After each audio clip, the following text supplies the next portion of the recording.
Callaway Customs is a fun and very serious hot rod shop just north of Paris, Texas. Although sometimes I think they are a little touched, perhaps, but that's why I enjoy visiting them.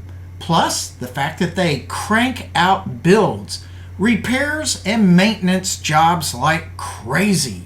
And that's the point of this story. Well, maybe not the crazy part. It's the 1947 Inline 6 truck.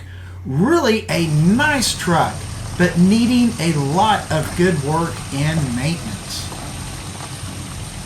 I say, let's back this beauty of a 75-plus-year-old truck and examine this work as it's gone through at Callaway Customs. Pour some fuel into the mix and light this video off. Wait, no. Just relax and watch the Callaway team put their heads together and do some great work.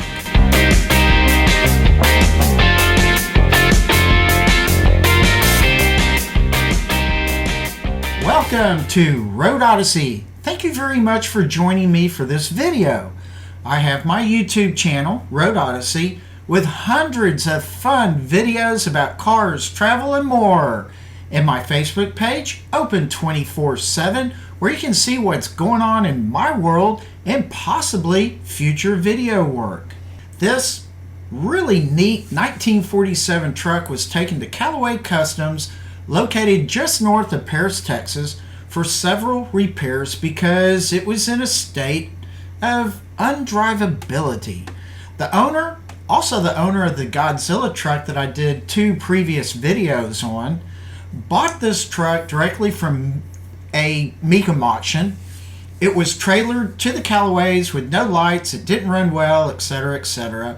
It had several issues. That's just part of the history of this truck. Let's look at the VIN and see what it tells us. Top line has 4,700 pounds. The tag also shows the power is 81 horsepower at 3,100 RPM. Now, the VIN is 71GC-390545, and then below that, the 7G-C. The 71GC is the Ford 6-cylinder with the G Series 6-cylinder engine. Not the H, this is the G Series. It was the 390,545th unit made, so getting late into the year model. I do not know what the 7GC means, except that I think it refers to the vehicle type. I believe this to indicate a commercial vehicle, whether it's a pickup truck or a panel delivery truck. Now, just for your information, this is a G Series engine truck, not the H. The H's were not started until late in 1947. So this was just prior to the H engine setup. As for the engine, an original G Series, this is 226 cubic inches or 3.7 liters and can produce up to 90 horsepower. These engines were discontinued in use by 1951. Again, the main reason for the truck to arrive at Callaway Customs, basically straight from Mecum, was that it was hard to start, just not running well. Lights were bad because of switches, and it was probably planned for a 6 to 12 volt conversion. Let's look at the original engine as it laid in this wonderful truck. The truck, like I said, came in for this 6 to 12 volt conversion. Now, not by just buying a conversion kit off the internet. While a flathead Ford H Series conversion kit was available, this being a G Series, finding a conversion kit was more difficult. I suppose you can say this conversion was done piece by piece. So first they had the generator rewired. So after that was done, I'm not sure if they got a new coil or not, so I assume that's the same coil, not sure.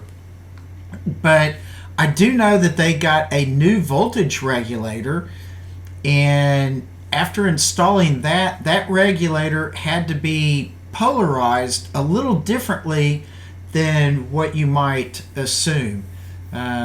It's just, there's 3 tabs there. You got to know which to jump before doing anything, and you got to do this every time you, I believe, unplug the battery. So anyway, from there the distributor was changed from points to electronic ignition, and that distributor was not easy to take off, and it's really cool looking. It just has that little nub connecting to another nub down in the engine block, so it's not like one of your distributors you normally think of.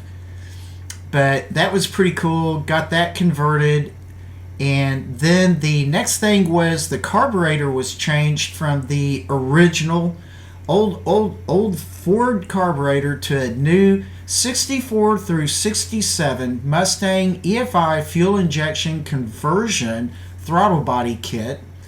The throttle body conversion was straightforward according to the Callaways, and the only modification to that was an adjustment to the throttle rod.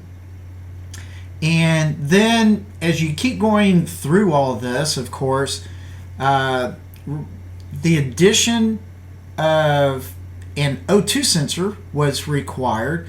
So down at the exhaust, they had to cut a hole and install a bung to get that O2 sensor in and then all wired up. Other than that, as far as I know, no other wiring or devices had to be changed. They did a little bit of testing just to make sure that the EFI and all this new wiring was working. The engine had a little bit of a chug to it, so they just shut it all down and, you know, did what most people tend to do. Hey, change the plugs. The plugs were found to be pretty fouled. And the first plug, it was found to have no washer or seal to it. And so that was rather rusted out. So once all of those were replaced and the engine kind of gone through, cleaned up and checked for leaks and such, the engine was tested again.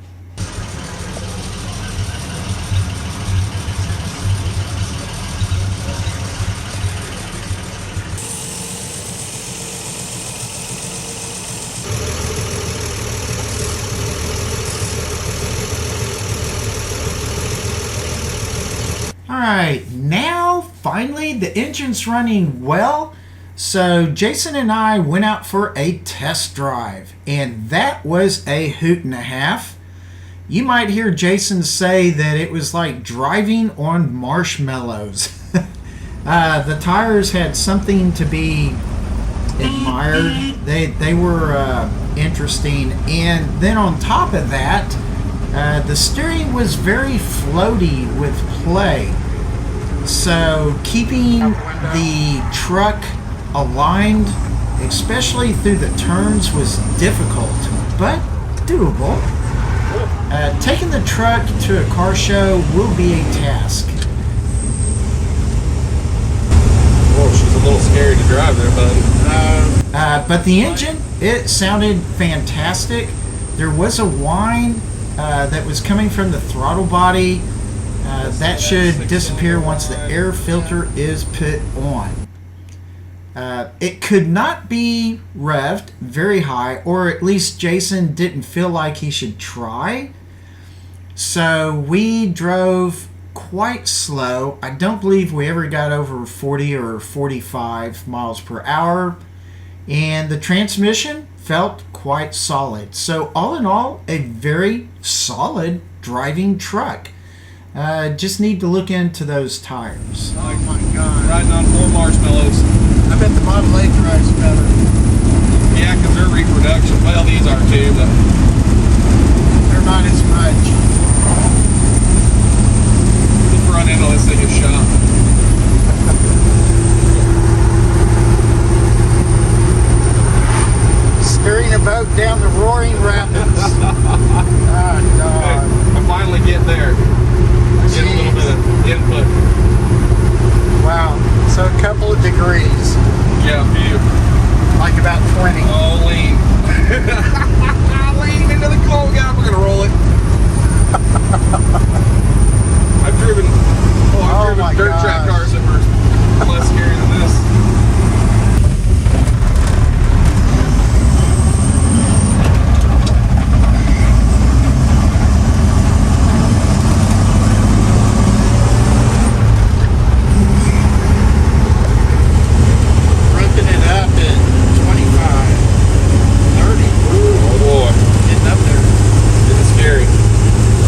work did have to be done on the truck. Jason found some bad wires. These were some crimped wires, and he replaced all bad wiring, and they just went through like under the dash and all that and just really made sure everything was working well. And of course you got to check the lights. Jason ended up going through all the wiring for the lights, and he ended up finding some bad switches. So the dimmer switch was way bad. That had to be completely replaced and rewired, and the rear brake light switch also had to be reworked. As for the AC and heating, truck's pretty cool. It's obviously old school. So the fan on the steering column, well, that's a vacuum, I guess, driven fan. So that was really neat. The heater down by the passenger's feet, that was really cool. It just, I don't know if it pulls heat off the engine or not, but you just kind of open and orient the doors to that, and there's your heat right there. And the wipers were also vacuum run, but at the moment for this situation, it felt like the wipers would have worked better if they, didn't have the fan column going. Kind of weird. But anyway, there you go. Old AC system. This was a really cool old truck to watch the Callaways work on. I appreciate y'all watching all of this. Hopefully there was a couple of things here and there that y'all learned or got an idea of what working on an old Ford truck was like. That was a tight turning radius, really. I wasn't even have it cranked yet. We're gonna do burnout. Yeah, right. Well, it depends on what you're talking about. Shit, right? So pretty cool stuff, and I really appreciate the Callaways for letting me interfere and add to all the chaos of their shop. So thank y'all very much for watching. Please like and subscribe. Find some videos, view. That makes the YouTube world go around and makes a channel kind of a decent channel. So with that, please relax, take it easy, and I will see you later. Bye.